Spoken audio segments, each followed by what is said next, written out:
এই জান আর মাল দিলে আল্লাহ তারে জান্নাতটা দিয়ে দিবেন। সুবহানাল্লাহ। আমার দুইটা জিনিস দিলে আল্লাহ জান্নাত দিবেন। কয়টা জিনিস দিলে? দুইটা জিনিস দিলে। এক নাম্বার তারে জানটা দেওয়া লাগবে, আর একটা হলো মালটা দেওয়া লাগবে।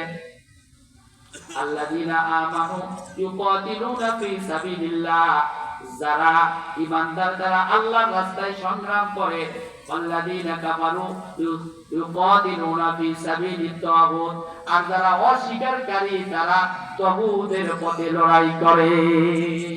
প্রিয় বন্ধুগণ আমার, এই জন্য আজকে এই মাহফিলে কোন ভাইকে একটু শুরুতে বলতে পারেন হুজুর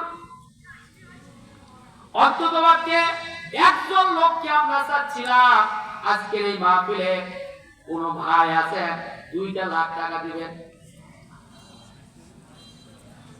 2 লাখ টাকা দিবেন। একজন ভাইকে চাইছিলাম, নগদে দেওয়া লাগবে না, মসজিদের টাকা কিয়ামত পর্যন্ত মসজিদের কাজ চলতেই থাকবে। আমাদের কাছে আমার বড় প্রয়োজন, কিন্তু চোখটা বন্ধ হয়ে গেলে আমাকে আর কারো প্রয়োজন লাগবে না।